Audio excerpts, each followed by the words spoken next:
the year and stuff. Hey, well, there we go. So yeah, we were chatting. So everybody, this is Vinny. How you doing, Vinny? Good, man. Good, Charlie. How are you? I'm doing pretty solid. I gotta say, it's Friday. The money's going in. Q1's doing solid. Q4 was solid. I can't really complain. My trainer, I told him to make me regret walking to the gym, and he did his job. So I'm in a world of hurt. I think after this, I'm gonna get a mani-pedi, some fried chicken, and watch RuPaul. That's my night. Ooh, it sounds like a good Friday night. I know exactly what your trainer likes to do, work out legs. That's my favorite thing, man. Yeah, Pride themselves in their thighs and their calves. So yeah, it was quads and calves day today. So lovely. Just all of it. So yeah, man, this is not a do you lift bro type thing. You just happened to pop into that thing. But anyway, so I'm so glad to have you on in here, and I know that we've been knowing each other for a while now. I think we found each other on Utopia last year, some other time, and so I was just really curious for you, knowing as a Facebook advertiser, somebody's starting to see some stuff. How are you feeling about 2022, and what are you doing right now insofar as trying to, what is the strategies that you're really going in for? What is how are you building to scale? What does success look like for you? Talk to me about just how are you making 2022, your best life? You know what I mean? Yeah, so it's an incredible question. So first, I'd like to give a little bit of context. I've been running Facebook ads for 2.5 years, and one thing that when I first started working alongside you is that I had to relearn what I had learned in the past, which was absolutely insane for me. It was a tough transition to go through, but more and more that I learned, I was able to start to see, okay, I understand why I thought like this and why other people taught me this hack or taught me this type of retargeting system, and why it doesn't make sense anymore. Once I was able to go through that myself mentally and visualize it, I was able to think, okay, finally, I see a clearer vision. I actually got a question earlier today. I was in the Utopia chat, and I was chatting it up with a couple of friends, and Leon, who's is a buddy of mine, he goes, oh, NK, they're like, dude, it's 2022. Facebook ads is going down. And I said, yeah, for the people that want to hack it, for the people that don't understand it anymore. And he said, do you have any faith in the Facebook ads coming into 2022? And I said, a lot of faith, more faith than I actually had the past 2 years of running Facebook ads. I feel more competent, and I feel that my testing process actually has a meaning and a purpose behind it that's more stable overall. And he said, what? And so just going back to that point, it felt really good to me to be able to feel confident coming into 2022. So. Yeah, no, I love it, man. And there's a couple of things you said in there that I think are really big. One is the hacks, all of that stuff, and having to unlearn what you learned. Talk to me, what are a couple of things that you used to think were paramount to success that now is something you wouldn't touch with somebody else's 10-foot pole? Yeah, so that's one thing is specifically, I remember working with, I was working with a bunch of small clients all at the same time. And I was working with about 17 different accounts at the same time. And I was constantly competing to get better ROAS. So every single day, I would micromanage my ads. I would be spending countless hours on looking, okay, this ad's doing good. Okay, turn this one off. Okay, now turn this one back on. Okay, this one was doing good 3 days ago. This one, and just going back and forth. And I'm like, okay, that's just a lot to manage all in one day, but I was able to do it mainly because I had my handy dandy notebook and I was writing everything down just to remember everything. I know, right? The notebooks. And what they would tell me is that, hey, we're looking for a specific ROAS. That would be literally a part of my onboarding call. And I remember working with a company called Silver Linings Herbs and Vitamins. It was vitamins and supplements specifically for horses. So horse feed. And their product was actually really good. And I said to myself, I said, if I had a horse, I really like this product because the labels were transparent. One thing that they had that was a huge benefit was that AOV was really high. It was about 125 to 175 AOV roughly, which was great. And we had Yeah. built a landing page for them on ClickFunnels and stuff. And so we were able to sell about we were going for 1 to 3 bottles every single sell. So sometimes the AOV would be even up to $200, which was absolutely phenomenal. And we were averaging every month 3x ROAS. And on month 4, I remember that they sent us a message and said, and remember, this client's paying us $500 a month. Okay, $500 a month. So that's really little. and they said, hey, we're done working with you guys. And I was flabbergasted, just absolutely. It was like a right hook straight from my blind spot. And I said, wait, what happened? They said to me, well, we can't afford your services anymore, plus running Facebook ads. They said it just, the Facebook ads aren't doing good enough. And I said, here are the screenshots right here. This is exactly what's happening. And we had built think about this, but also had built them on a landing page. We were optimizing that on a weekly basis as well. And I had to think to myself, so finally one of my higher ups that I was working with during that time on that Facebook ad account, he entered into a call with them and I was able to listen. Well, what we noticed is that their overhead and their cost of goods sold was too big because it manufactured in-house. So that was causing like the cost of goods sold to be ridiculous, plus the amount of employees as well. And even that 3x ROAS month over month didn't make a difference in their business. So that's one thing that I really had to unlearn. Yeah, the ROAS stuff, I tell people all the time, like the trick to making it work isn't your ROAS, because your platform ROAS is basically nonsense. The number doesn't mean anything anyway.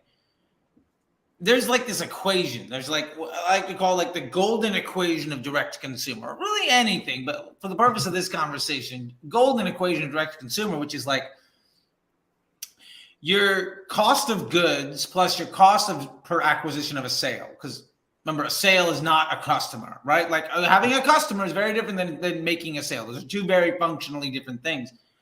The two of those added up, divided by the LTV of that offer, really lends you into volume and headroom. Like I've scaled brands where we got to a 3x, 4x. I had a brand, alcohol delivery company 2 years ago, and they had a Facebook rep running it, and he was stoked. He got it to 3.5x on like 600 a day. Fantastic.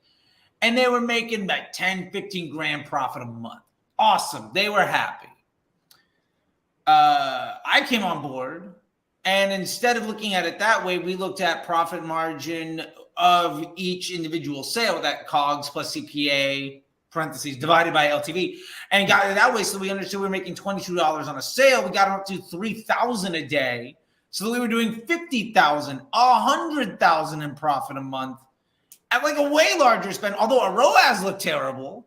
Right. But it was because we started measuring business metrics that mattered.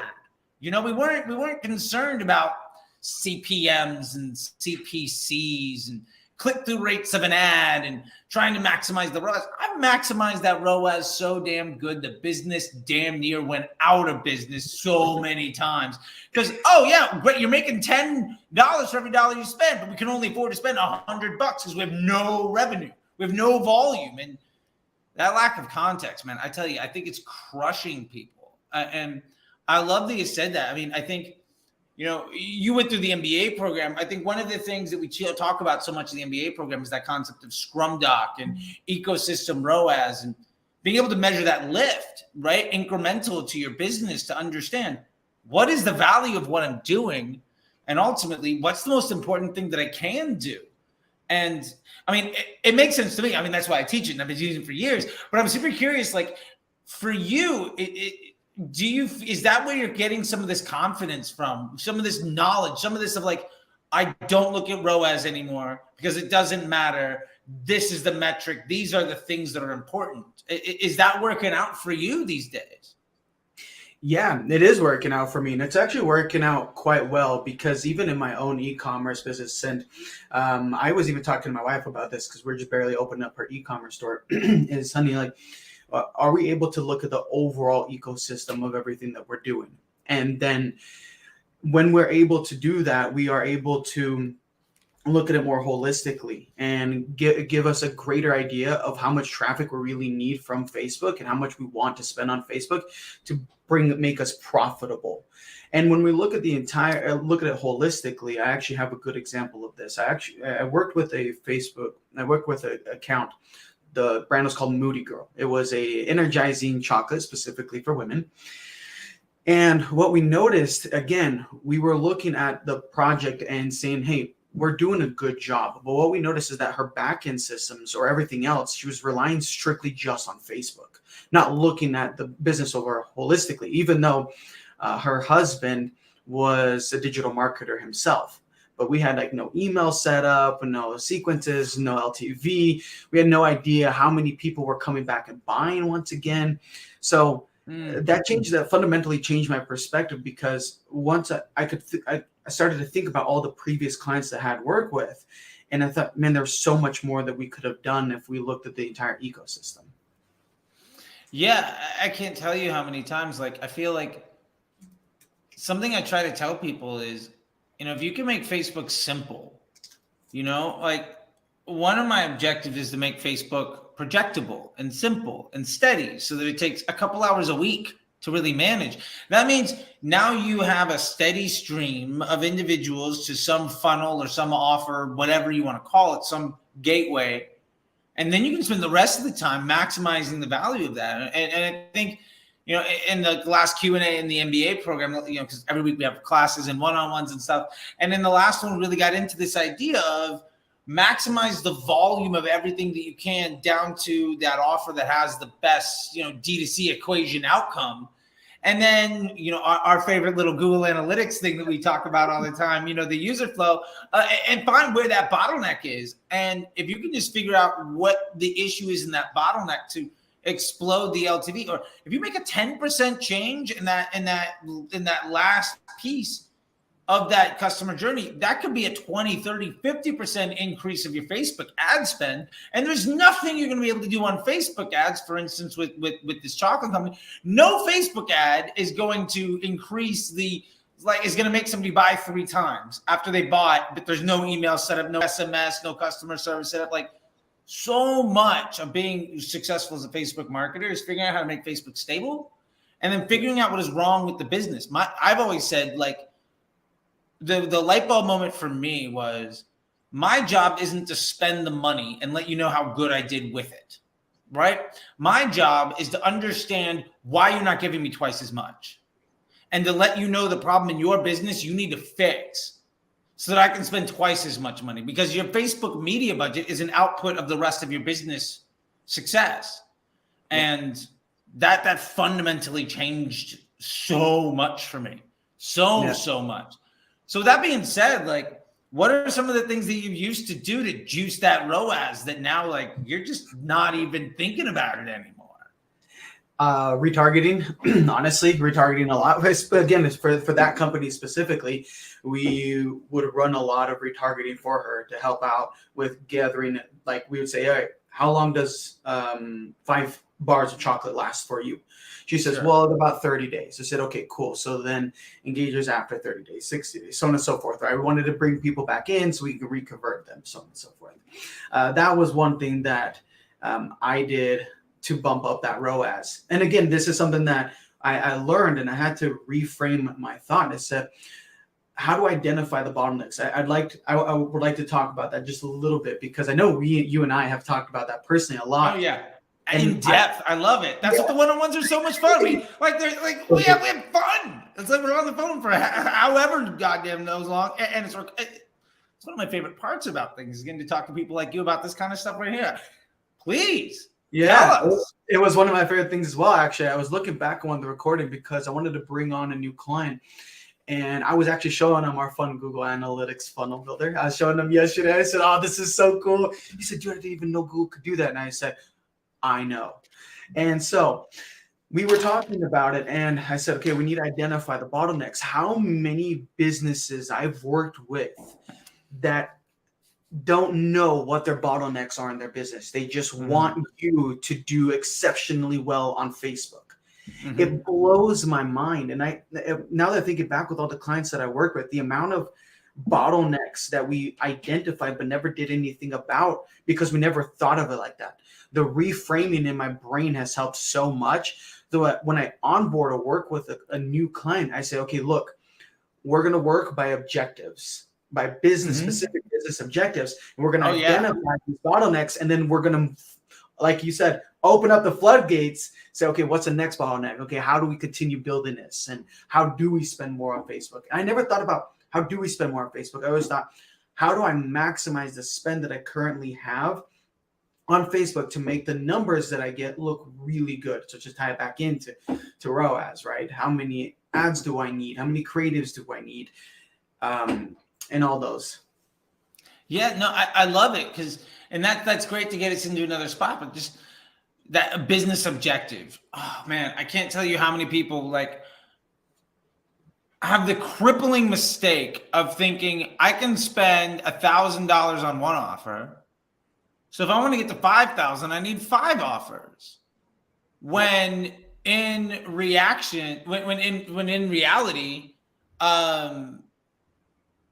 the most important thing is actually getting out of your own way, stop fighting with yourself, and focus on the thing that actually makes the most sense.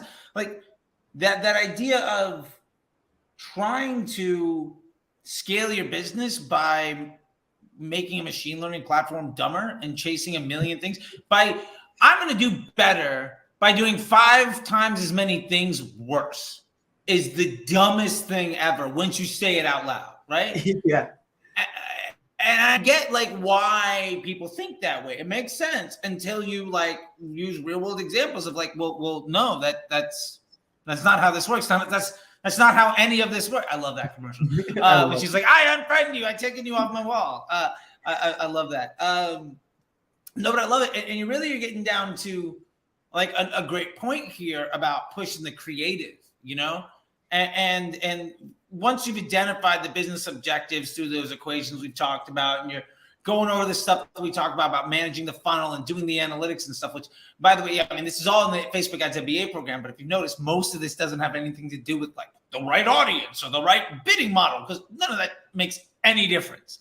Like literally, as soon as you stop fighting that stupid little battle in the weeds, you can start conquering the world, because that little shit that makes no difference will cripple you, and you're just going to make it harder and harder and harder. Work more and more hours every day to make less and less money, rip your hair out, and what's the point of that? But to that point about creative, I know we've had a lot of conversations about that, and so, you know, what are you doing right now insofar as like trying to make creative work, doing testing, stuff like that? Because I feel like there's this big thing. I'm loving this like critical mass of where I'm seeing people say, oh, well, ads do the targeting. Yeah. And creative is the most important thing. I'm like, yeah, absolutely. Been saying it for 5 years. I'm glad we're catching up. Yeah. But the problem is the parrots and the echo chambers of the world aren't telling people what to do. And so without getting too like nitty gritty, because I don't want to sit here for like 3 hours talking about it, but like, how are you approaching creative testing stuff, you know, like as an ethos is the way that you're thinking about trying to solve these problems, and then using those ads to target? How are you doing that as well? Yeah. So again, I got to bring it back to this, just the reframing in my brain. I like to give examples of what I've done previously just to help give good context. So before, I held this really firm belief in a glass jar that ultimately got shattered within our first call before I started working with you in the MBA program, and you replaced it with a new belief. And that belief was that the old belief was that creative testing was a part of my creative tests was a part of having one campaign ad set specific to so a specific variable that I was going to keep constant, or 2 variables that was going to keep constant. And the only variable that was ever going to change was the creatives. Mm-hmm. Well, here's the thing. So when I had that belief, I was like, okay, great. So the only thing I'm changing is creative. So I figure out, okay, this is what the creative that works. Well, when you shattered that glass jar for me and inserted a new belief into a brand new jar, I thought you said that you separate them within each individual element. And I was like, oh my gosh, that makes so much sense, because before you would test 3 different creatives, 5 different creatives, and the same headline and the same copy. Just assuming that your copy and your headline was ultimately the best ones. We know the copy that converts. Yeah, we know the copy that converts, even though it was the first test. Yeah. Right. And the only issue was the creative. So I approach it differently. I'm actually looking at different concepts of creative, not the different concepts of creative. How does that? Okay, there was a fundamental switch for me. Now I'm looking for different concepts. And you got UGC concept, you got a value proof concept, you've got so many other concepts. Lowest cost, features and benefits, supercuts of product shot, whatever it happens to be. Yeah, absolutely. Yeah, and when I started reframing it in my mind and testing it, those individual elements, I was really able to have what's the word I'm looking for? Sorry, I was able to have more confidence in these assets that I bring into the next phase of testing, which ultimately made me so much more confident to test. Because before I'd be a little bit nervous, like, hey, tell a client, like, I'm testing. It's like, yeah, but I don't know which element's going to work well. I don't know if this creative is actually going to convert. Well, now that I'm bringing those tearing those elements apart and dissecting them and putting into their individual pieces, I'm able to have a lot more confidence in the way that I test my creatives as well.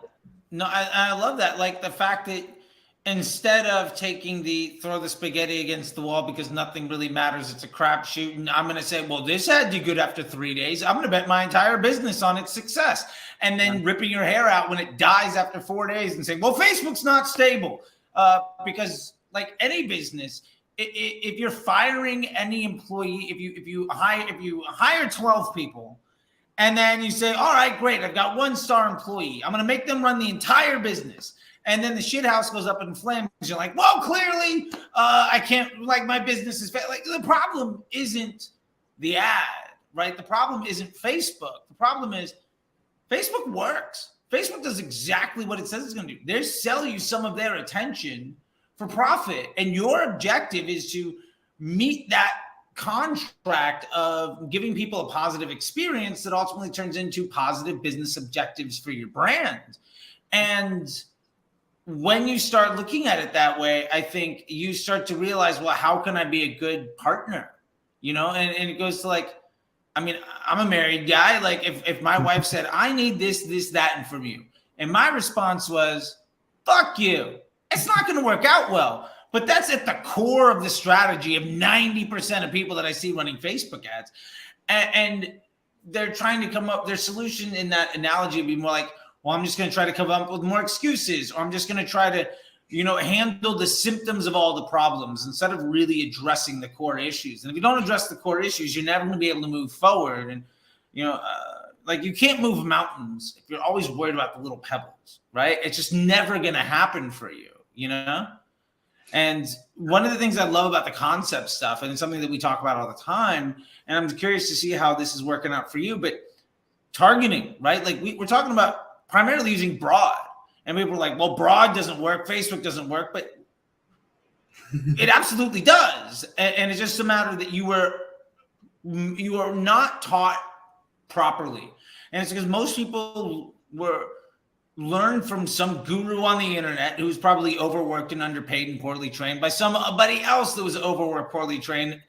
And that generation of bad advice that comes down because somebody rented a Lamborghini and made a get-rich-quick scheme 5 years ago, and just nobody's bothered to make it better. Because I feel like stuff that makes sense, that's easy, where you can just recycle that information, is so much easier for people to digest and so much easier for them to want to do, instead of really investing in developing real business strategies. And so with that being said, like, how are you seeing these concepts do the targeting for you, and embracing broad versus 20 interest groups, and trying to keep Facebook dumb as hell for profit, which again makes no sense when you actually think about it in any way. I've yet to hear a single logical conversation of, well, Facebook's a machine learning platform.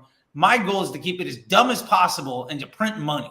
Like that makes no sense. Right. So one thing for me, and I could think of a very clear story. I was working with a company called Old Boy Homeschool, and they were selling printable ebooks for kids that they could draw, and it was educational and it was fun.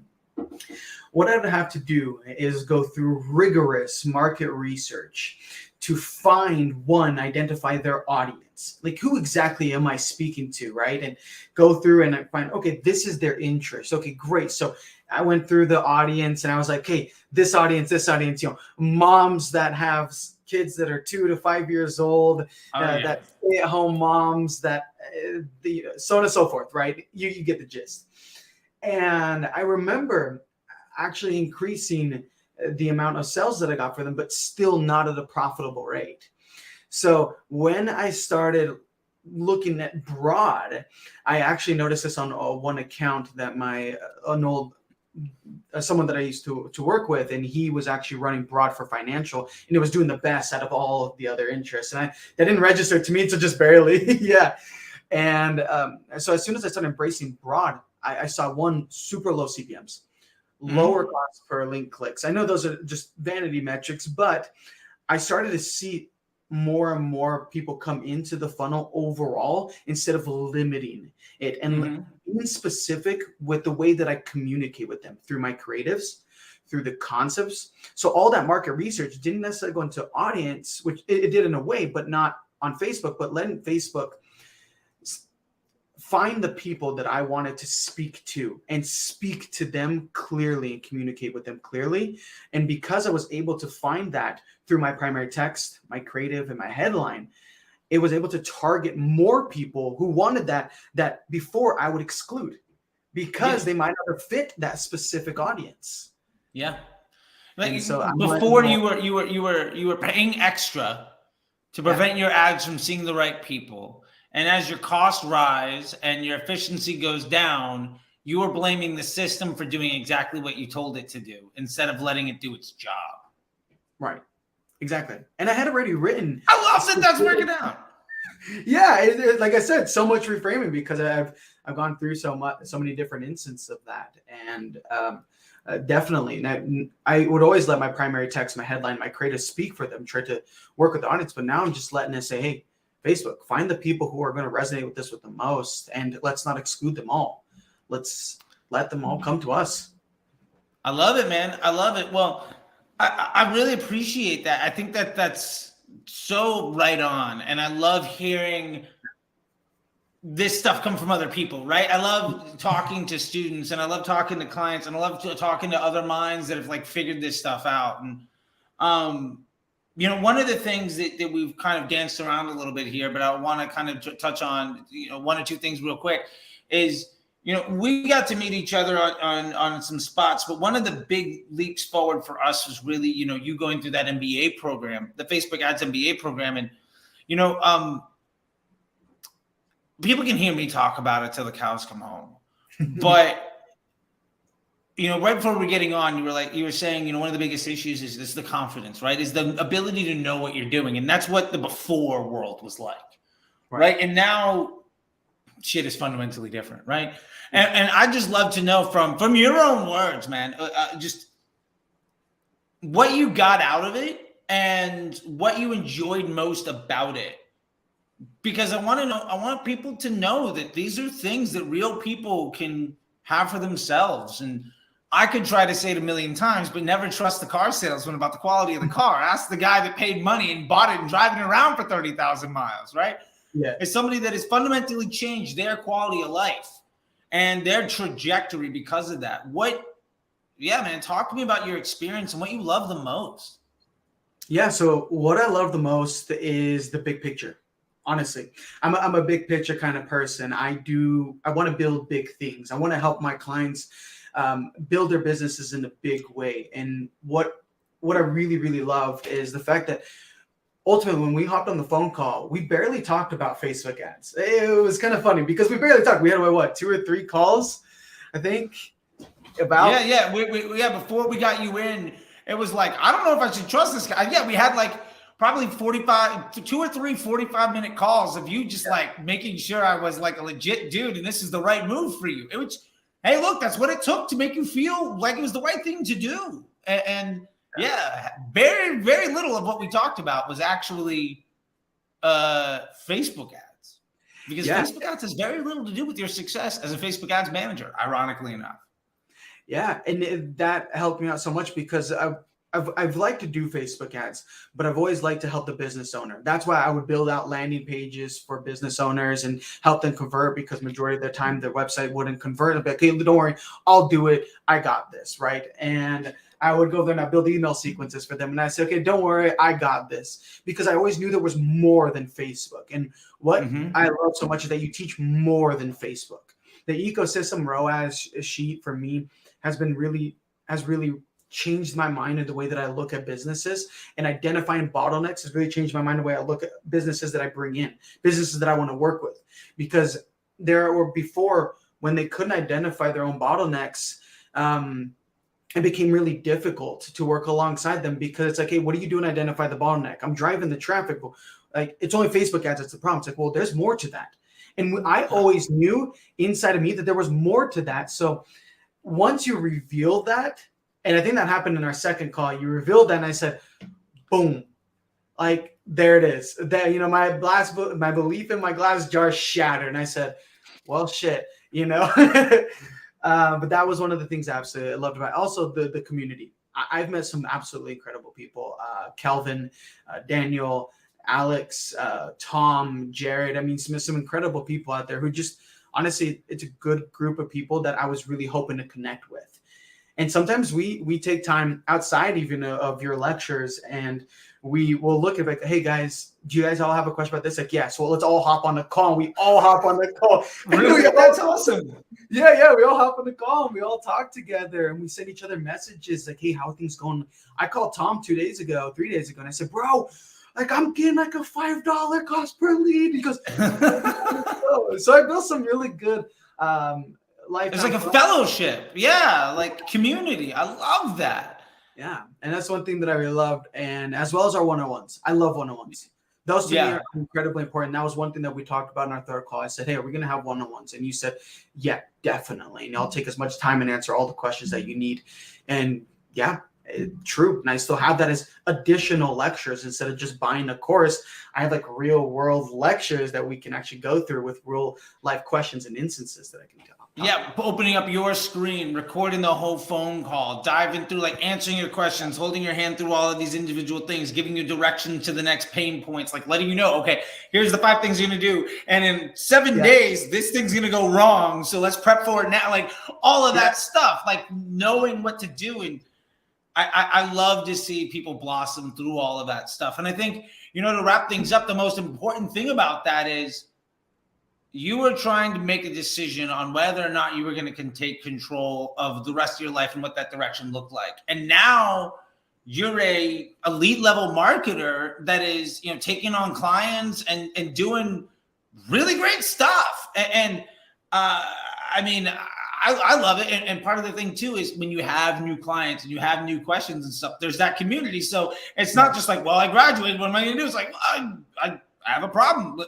I'll talk to you on Thursday or whatever, right? Yeah. And that's so great, and I love that. And so with that being said, like I would love to like leave the floor to you on this thing of like, how can people find you? Like maybe they really dug what you're doing. Maybe they're unhappy with the people that are going on. Maybe they just want like, can Vini audit my account and maybe I can work with him if he actually knows what he's talking about? And like, yeah, because I want to make sure that people either, maybe they're trying to change what they're doing and they can reach out to you to be like, all right, is this for real? Or maybe they're struggling and they don't necessarily want to do it themselves, but they're very unhappy with the, very low quality support they're getting from some big fancy name of a whole bunch of people that are overworked, poorly trained, and underpaid, and they're not getting the love they deserve. So with that being said, I'll leave the floor to you, man. How can people find you? What are you up to? And let's make sure that anybody watching this gets to know who you are. And, hey, why not talk to Vini? Yeah. Thank you so much. I really appreciate that, Charlie. Thank you. So you can find me on Twitter, Vinicius Leon Petri. And my DMs are open. Yeah, very, very fancy.